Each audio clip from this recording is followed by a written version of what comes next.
9장 1절로 12절까지 말씀입니다. 요한복음 9장 1절로 12절까지의 말씀입니다. 제가 봉독해 올리겠습니다. 하나님의 말씀을 들으시기 바랍니다.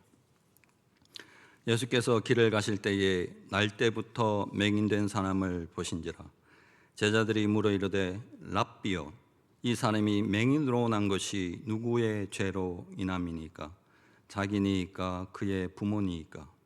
예수께서 대답하시되 이 사람이나 그 부모의 죄로 인한 것이 아니라 그에게서 하나님이 하시는 일을 나타내고자 하심이라.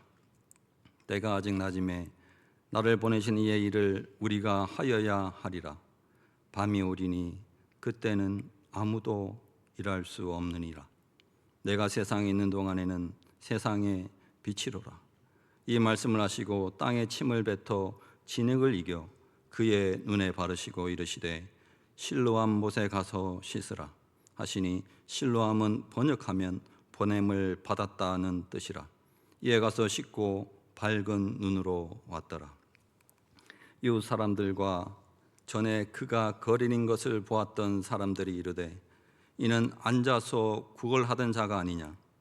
어떤 사람은 그 사람이라 하며 어떤 사람은 아니라 그와 비슷하다 하거늘 자기 말은 내가 그라 하니, 그들이 묻되 그러면 내 눈이 어떻게 떠졌느냐? 대답하되 예수라 하는 그 사람이 진흙을 이겨 내 눈에 바르고 나더러 실로암에 가서 씻으라 하기에 가서 씻었더니 보게 되었노라. 그들이 이르되 그가 어디 있느냐? 이르되 알지 못하노라 하니라. 아멘. 하나님의 말씀입니다.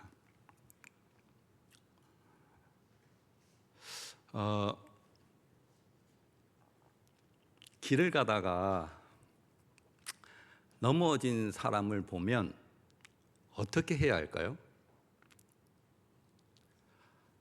심각하게 이게 심각하게 고민하라고 던지는 질문이 아니에요. 길을 가다가 넘어지는 사람을 봤어요. 어떻게 합니까? 이렇게 세워줘야 됩니다. 옷에 묻은 거 털어주고, 아이고 많이 다치지 않으셨냐고, 걸을 수 있냐고, 이렇게 해야 되겠죠. 그런데 혹 가다가 넘어지는 사람을 보고, 아이고 아저씨 어떻게 하다가 넘어졌어요? 돌에 걸렸어요? 발이 접절렸어요? 아이고 아저씨 잘못이네, 이렇게 하는 사람은 없단 말이죠. 그렇죠? 오늘 내용을 보면 그렇게 하는 사람이 있다 이 말입니다. 오늘은 예수님께서 길을 가다가 날 때부터 맹인된 자를 봅니다. 그렇죠? 보고 이제 제자들이 묻습니다. 랍비여, 저자가 누구의 죄 때문에 저렇게 됐습니까? 자기의 죄 때문입니까? 부모의 죄 때문입니까? 이렇게 물어봅니다. 이 물음에 대한 전제는 뭐냐면 저자는 죄가 있다는 것을 전제로 들어갑니다. 죄가 있어. 저 앞을 못 보는 거 보니까 분명히 뭔가 죄를 지었는데 지가 지었든지 부모가 지었든지 아무튼 몰라. 근데 이 상태를 보니까 죄가 있어. 이것이 깔려 있는 거죠. 그렇죠? 그 질문의 취지는 이렇습니다. 그 사람에 대한 이야기, 즉 그가 날 때부터 맹인된 자로서의 어떠한 삶을 살았는지에 대해서는 관심이 없습니다. 관심이 없어요. 단지 그들이 관심이 있어 하는 것은 신학적 판단입니다. 저 사람이 죄를 지었느냐 안 지었느냐, 이것만 물어보고 있는 거죠. 이러한 질문을 성경에서는 여러 군데서 합니다. 우리가 욥기를 봐도 욥이 고난을 당하면 욥의 친구들이 뭐라고 그럽니까? 빨리 하나님께 잘못했다고 그래라. 욥이 나는 잘못한 건 없는데 네 그렇게 말하는 거 보니까 진짜 잘못했네. 빨리 하나님 앞에 네 잘못했던 것을 빌어라. 네가 잘못했으니까 고난을 받지, 이렇게 말을 하잖아요. 그렇죠? 이런 것이 우리의 평소에 생각에 박혀 있습니다. 우리 교회에도 편찮은 사람들이 많잖아요. 자기가 걸리고 싶어서 그 병에 걸린 것도 아닌데 그 병에 걸리면 은연중에 무슨 죄를 져서 그런가? 뭔 신앙생활을 잘못해서 저런 병에 걸렸는가? 이렇게 생각한단 말이죠. 아주 못된 생각이죠. 그 사람이 그 병에 걸렸으면 얼마나 아플까, 얼마나 상심이 클까 이렇게 생각 안 하고 분명히 무슨 원인이 있을 거야 이렇게 생각을 한다는 거죠. 그러면 우리는 왜 이러한 인과응보적 생각, 무슨 원인이 있으니까 그런 것이 있지라는 그렇게 판단하기를 즐겨 할까요? 왜? 왜냐하면 그러한 판단이 가장 쉽고 가장 편합니다. 맞잖아요. 너 넘어진 거 보니까 뭔가 잘못 있어. 너 시험 조졌는 거 보니까 그 전에 공부 안 했잖아. 당연한 결과지. 콩 심은 데 콩 나고 팥 심은 데 팥 나는 거요. 하나님께서 뿌린 대로 거둔다고 그래서 이걸로 그냥 땅땅땅 하면 끝이에요. 끝. 자기는 그 사람의 이야기에 전혀 관여 안 하고 보고 판단하면 끝이다 이 말이에요. 그런데 이런 과정 가운데 유독 다른 시선을 갖고 있는 사람이 있습니다. 그게 바로 누구냐면 우리가 조금 전에 읽었던 예수 그리스도의 시선은 다르더라 하는 거죠. 다르더라. 누구의 죄 때문입니까? 라고 물어봤을 때 예수님은 누구의 죄 때문이야? 라고 이렇게 말하는 것이 아니고 하나님의 하시는 일을 나타내려고 그래. 그를 통하여서 하나님이 하시는 일을 나타내려고 그런다니까 이 말을 하고 있는 거예요. 이 말을 들었을 때 우리가 오해를 하지 않아야 될 것이 너무나 중요한 겁니다. 이런 겁니다. 날 때부터 맹인된 자는 그러면 하나님께서 눈뜨게 하시려고 날 때부터 맹인되게 했나? 아니라는 거죠. 태어났을 때부터 장애를 갖고 태어난 사람은 그러면 하나님께서 그 장애를 고쳐주려고 날 때부터 장애를 갖고 있게 했나? 아니다는 거죠. 안 고쳐주면 하나님은 그 사람을 통해서 일을 안 하나? 그것도 아니란 말이죠. 더 나아가 볼까요? 하나님께서 우리를 구원하시고자 날 때부터 죄인으로 나게 했습니까? 그거 아니라니까요. 그렇게 생각하는 사람이 많다고요. 그렇게 생각하면 안 돼요. 하나님께서 그를 통하여 하시는 일을 나타내고자 하는 것이 무엇인가 하면 이렇습니다. 하나님께서는 우리에게 자유함을 주셨습니다. 자유함을. 그런데 우리가 그 자유함을 어떻게 쓰냐면 하나님과 함께 있는 것을 택하는 것이 아니고 하나님을 떠나 홀로 암흑 가운데 살기를 우리가 택했단 말이죠. 우리가 택했어요. 우리 자유함으로. 그런데 하나님께서는 그 사망의 음침한 골짜기 거기까지 찾아오시더라는 거죠. 찾아오시더라. 그러면서 이렇게 말을 하죠. 이제 됐다. 집에 가자. 이제 됐다. 집에 가야지. 이 말을 합니다. 그때 하늘 문이 열리고 빛이 들어오기 시작합니다. 그 빛이 누구냐 하면 바로 예수 그리스도라는 거예요. 예수 그리스도. 오늘 본문에 예수님이 이렇게 말을 하죠. 어떻게 말을 합니까? 내가 세상에 있을 동안에 세상의 빛이로라. 이렇게 말을 합니다. 세상의 빛이다. 이게 무슨 말이냐면 앞을 보지 못한 사람은 죄 때문이 아니고 빛을 못 보기 때문이란다. 빛을. 이거 진짜입니다. 빛을 못 봐요. 우리가 무엇을 볼 수 있다는 것은 우리가 지금 이렇게 세상을 볼 수 있다는 이 교회 예배당을 볼 수 있다는 것은 우리가 빛을 볼 수 있기 때문에 볼 수 있는 거예요. 죄가 없어서 볼 수 있는 것이 아니고 마찬가지입니다. 하나님께 그 말을 하고 있습니다. 참 빛이 들어가면 참으로 실제하는 세상을 볼 수 있단다 라고 이렇게 말을 하고 있는 겁니다. 참 빛이 들어가면. 어떻게 보면 이러한 관점에서 보면 우리도 날 때부터 영적인 소경으로 태어납니다. 왜냐하면 예수 그리스도를 모르고 태어나기 때문에 날 때부터 소경으로 태어나요. 그러다가 인생의 막다른 골목에서 예수를 만납니다. 그렇죠? 만납니다. 그리고 나서부터 세상이 다르게 보입니다. 정말 다르게 보입니다. 그 전에 예수를 모르고 바라봤던 세상과 예수를 알고 만나고 바라봤던 세상은 다릅니다. 정말로 다릅니다. 동의하십니까? 다릅니다. 이렇게 생각해 보면 그렇습니다. 날씨 좋은 날 있잖아요. 공원에 우리가 산책한다고 이렇게 아이들과 같이 나가 보면 이 나무들이 쫙 펴가지고 이제 햇살 받아가지고 반짝반짝 빛나잖아요. 바람이 솔솔 불면 나뭇가지가 막 이렇게 흔들린단 말이죠. 예수 믿기 전에는 그냥 그렇게 봤다고. 근데 예수를 믿으면 다르게 보인다니까요. 어떻게 보이느냐? 저 나무도 하늘을 향해 두 팔 벌려 하나님을 찬양하는구나, 이렇게 보인다니까요. 내가 미친 게 아니고 그렇게 보인다니까요. 진짜 그렇게 보인다니까요. 새가 째작째작 울 때 새가 왜 울고 그래? 라고 그런 것이 아니고 저 새도 하나님의 창조 세계를 노래하는구나, 이렇게 보여요. 그때 막 뛰놀던 아이들의 눈망울을 이렇게 보면 마치 그 속에 천국이 들어가 있는 것 같아요. 하나님이 아이들의 눈망울 속에 천국의 비밀을 막 숨겨놓은 것 같아요. 그렇게 보인다고. 동의하시죠? 저만 그렇게 보는 거 아니잖아요. 그렇게 본다고.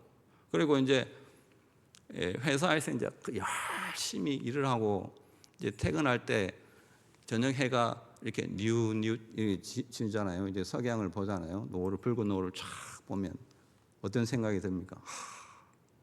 끝내주죠. 그때 이렇게 합니다. 하나님 감사합니다. 하나님 감사합니다. 오늘도 하나님의 창조 세계에서 하루를 살았습니다. 이렇게 하루를 살았습니다. 하나님 감사합니다. 그러한 시선을 우리가 갖는단 말이죠. 이렇듯 이제 하나님께서 이렇게 날 때부터 맹인된 자를 고치시기 전에 먼저 자신이 세상의 빛이다라는 것을 선포를 합니다. 그러고 난 다음에 예수님의 행동은 지금 우리가 생각할 때 조금 이상한 행동을 합니다. 그렇죠? 더러운 행동을 합니다. 어떻게 행동을 합니까? 땅에 침을 뱉으세요. 침을 뱉으신다니까요. 진흙을 이기고.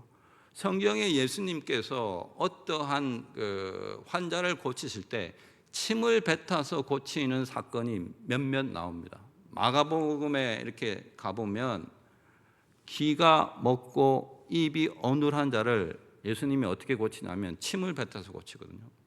이렇게 손에 침을 뱉어가지고 이렇게 아픈 부위를 만집니다.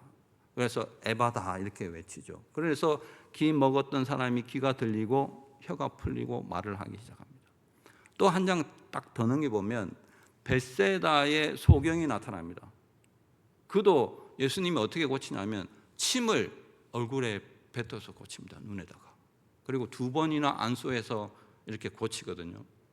예수님은 그 외에 병자들을 이렇게 말로서 이렇게 고치는 적이 많습니다. 그런데 왜 이렇게 굳이 침을 발라가지고 고칠까? 각각의 의미하는 바가 다 다릅니다. 오늘은 이 예수님이 침을 뱉어서 고치는 것은 무엇을 말하고자 하는 것인가? 예수님께서 봐라 이렇게 안 하고 그냥 땅에 침을 뱉어서 진흙을 이기십니다. 이것은 두 가지 이유가 있어요. 예수님께서 지금 날 때부터 소경된 자를 고치는 과정을 보여주고자 합니다. 보여주고자. 왜 보여주고자 할까요? 그 과정에서 하나님이 말씀하고자 하는 것이 있다는 거예요. 말씀하고자 하는 것이. 너무나도 중요한 거예요. 고대의 어떤 신학자들, 초대 교회의 교부들은 이 장면을 보고 어떤 것을 떠올렸냐면 하나님께서 인간을 창조하는 모습을 떠올렸답니다. 모든 만물을 하나님께서 있을지어다라고 하면 각각의 종류대로 이렇게 있어지는데 유독 사람만 하나님께서 진흙으로 빚으셨다 이렇게 말을 하거든요. 그래서 교부들은 이도 지금 예수님의 행하는 이 행동이 그와 유사하다. 지금 예수님이 새 창조를 하고 계시다 이렇게 말을 하는 거예요. 그거 옳습니다. 새 창조를 하고 있어요. 그런데 새 창조를 하는 과정이 굉장히 중요합니다. 첫 번째로 예수님께서 첫 번째 창조 사역을 하는 것이 뭐냐 하면 어루만지는 사역입니다. 어루만지는 사역. 땅에 침을 뱉어가지고 어떻게 합니까? 눈을 못 보는 그 환부의 진흙을 이렇게 바르잖아요.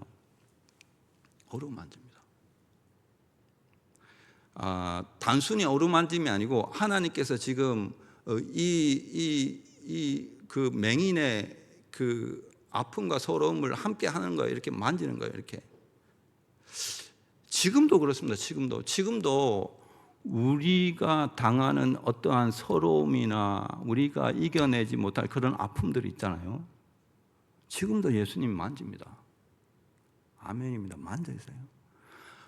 그럼 만지면 다 낫느냐? 지금 그 말을 하려고 하는 것이야. 예수님이 만진다는 것은 지금 새로운 창조, 너에게 새로운 생명이 있다. 너의 영이 지금 살아난다. 네가 지금 산 영이야 라고 지금 말을 하고 있는 거예요. 이렇게 만지는 거예요. 만진다고요. 그래서 우리가 병중에 있을 때 예수님이 만지는 것을 느낍니다. 느껴. 하나님께서 나를 만지고 있구나. 나를 위로하고 있구나. 나로 인하여 새로운 피조물이라고 하고 있구나. 지금의 나의 아픔을 주님께서 만지고 있구나 라는 위로를 느낍니다.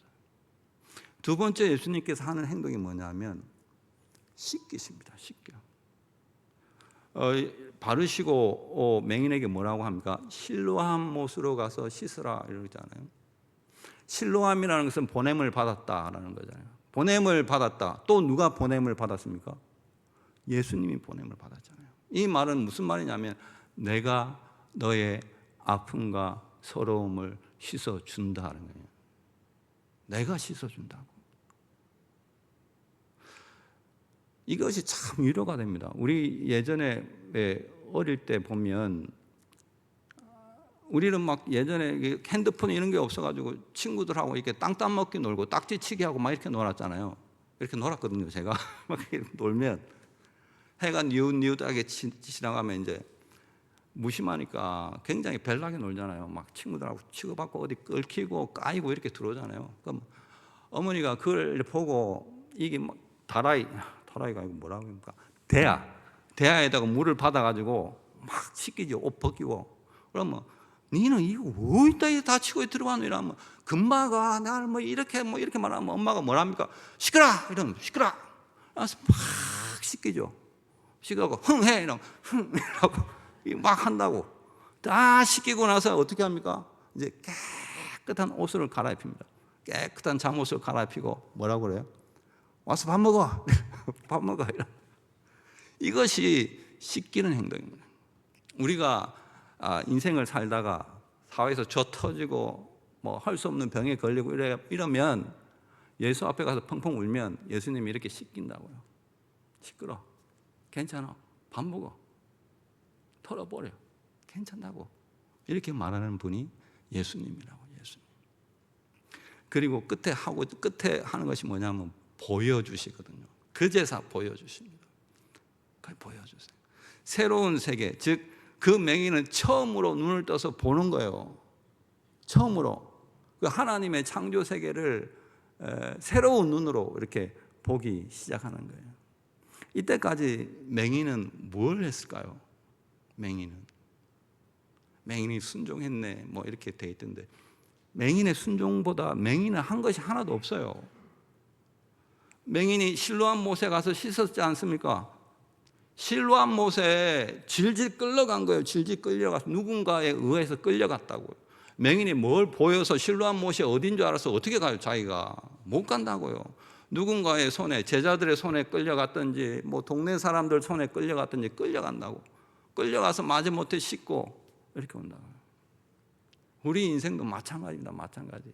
끌려가요. 우리도 누군가의 끌림에 의해서 예수를 만났다고. 부모 손을 잡고 왔던, 친구 손을 잡고 왔던, 누구 손을 잡고 와서 이제 끌렸다고. 끌려가지고 예수님 앞에, 실로암 앞에 왔다고.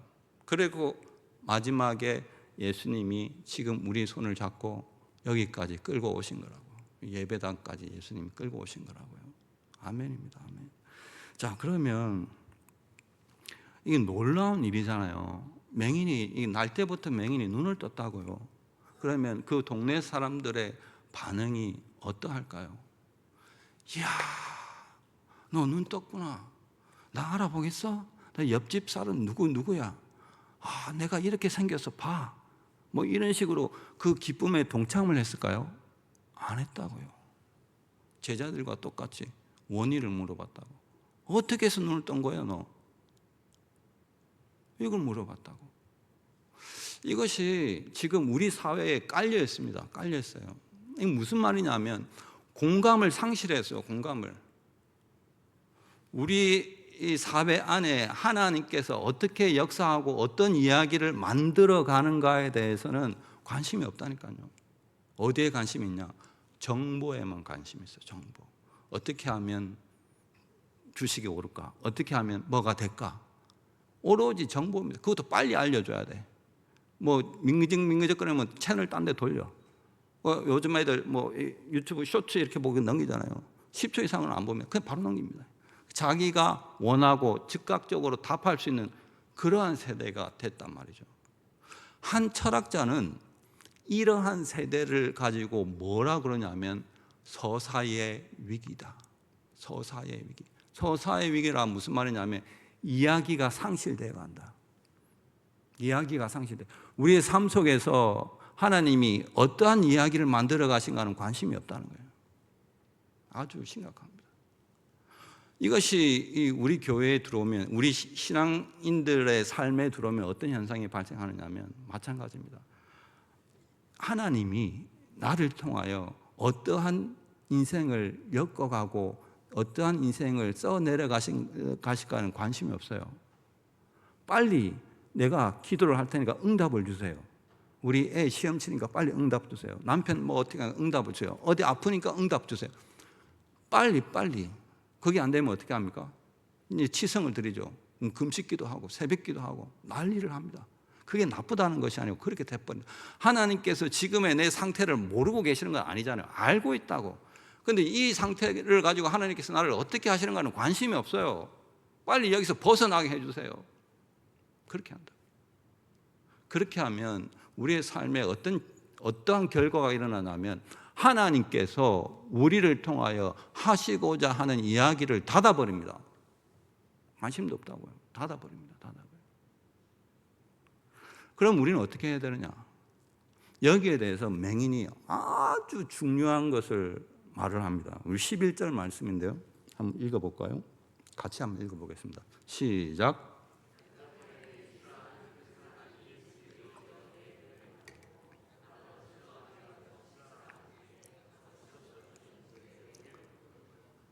예수라 하는 그 사람이 어떻게 해서 그래 됐냐 하니까 이 질문을 받은 맹인은 예수라는 그 사람을 자신의 이야기의 중심으로 딱 갖고 옵니다. 예수라는 그 사람이. 그리고 그가 어떻게 했는지를 그대로 말을 합니다. 이게 무슨 말이냐면 이렇습니다. 저희 아버지가 평생에 배만 타셨던 분이거든요. 자식을 크는 걸 못 봤어요. 학교 가는 거, 뭐 졸업한 거 한 번도 본 적이 없어요. 그래서 자식하고 한번 살아볼 거라고 서울에 올라오셨거든요. 근데 올라오셔가지고 1, 2년 얼마 안 됐어요. 자전거 사고가 나가지고 응급실에 실려갔습니다.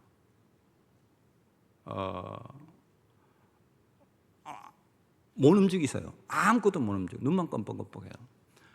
그래서 그 담당 교수가 이렇게 말을 합니다. 경추에 목 부분에 신경이 마비가 되었습니다. 거기에 두부 같은 어떤 조직이 있는데 그게 으개졌습니다. 이렇게 으개졌다고. 이거는 두부와 같기 때문에 으개지면 복구가 안 돼요. 복구가.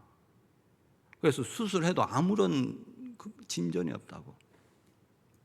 그러면서 하는 말이 더 가관입니다. 아버지는 정상적으로 걸을 수가 없다. 혹 운이 좋아 걷게 된다면 지팽이를 짚고 겨우 몇 걸음 걸을 수밖에는 없다고. 화장실 갈 정도는 걸을 수 있다. 이렇게 말했어요. 숟가락질은 한다. 근데 젓가락질은 못한다. 글씨 못 쓴다. 자판 못 두드린다. 그 정도로 신경이 지금 손상되었다 이랬어요. 그 말을 듣고 제가 얼마나 낙심되고 아버지에게 죄송한지 괜히 서울에 올라오셔서 같이 살자고 그랬나. 너무나 가슴이 아프더라고요. 그래서 한 달, 두 달 아버지를 이제 병원에 계속 찾아 뭐 상태 호전이 없어요. 그래서 아버지가 이제 그만 온나 이제 그만 온나. 그럼 어떻게 그만 갈 수가 있나요? 의사가 가망이 없다고 그랬는데 그래도 뻔질나게 가는 이유는 뭐냐면 의사가 가망이 없다고 그랬지 하나님은 내한테 너가 아버지 가망 없어 라고 말한 적이 없거든. 정말입니다. 내가 암만 기도해봐도 너가 아버지 가망 없어 이렇게 말한 적이 없어요. 반드시 내가 아버지가 일어서는 것을 내가 보겠다고 그런 마음으로 계속 갔어요. 6개월인가 갔나? 그렇게 갔어요. 그래서 지금 우리 아버지는 여전히 침상에 누워 계실까요? 일어났을까요? 봤어요? 우리 아버지? 우리 아버지 봤죠? 일어났다니까. 지팡이 없이 일어났어요. 젓가락질 없어서 못 먹고 정말로 잘해요. 글씨 정말 명필로 쓰고 막 컴퓨터 자판 그 80 먹은 노인이 잘 두드려요. 잘합니다. 아멘이죠. 어떻게 그렇게 됐을까요? 예수라 하는 그 사람이 고쳐주셨다라고 지금도 입에 달고 예수라는 그 사람이 고쳐줬다. 사람들이 묻죠. 예수라는 그 사람 어디 있어요? 우리 이 본문 마지막에 그들이 이르기에 그가 어디 있느냐 묻는 것처럼 예수라는 그 사람 어디 있네? 이때 우리가 이제 답을 해야 될 차례입니다. 예수라는 그 사람 어디 있는가? 맹인이 말했던 것처럼 그의 역사를 그가 만지시고 씻기시고 보게 하시는 그의 역사를 우리가 이제 말을 해야 됩니다. 그가 이렇게 만지듯이 지금 우리 주변에 이웃들이 있으면 그 이웃의 상처를 만져야 돼요. 만지셔야 돼요. 후벼 파는 것이 아니고 만지셔야 됩니다. 그리고 그의 아픔에 절대적으로 공감을 해야 됩니다. 알아야 돼요. 같이 끙끙 알아야 된다고요. 앓고 그의 기쁨에 동참하고 이런 것이 씻기는 작업입니다. 그의 억울한 심령을 우리도 같이 동참함으로써 씻깁니다. 그리고 마지막에 예수 그리스도의 복음으로 눈을 뜨게 해서 예수를 보게 해야 되는 거예요. 만지시고 씻기시고 보게 하시는 그런 사역 가운데 예수님이 있다니까요. 우리가 그렇게 할 때 그들은 이렇게 말을 합니다. 예수라는 그 사람 지금 여기에 있네. 예수라는 그 사람 여기 있네. 이렇게 말을 합니다. 바라옵기는 저와 여러분들이 그러한 예수라는 그 사람의 이야기를 계속 잇대어서 써내려가기를 주님의 이름으로 권면드립니다. 아멘.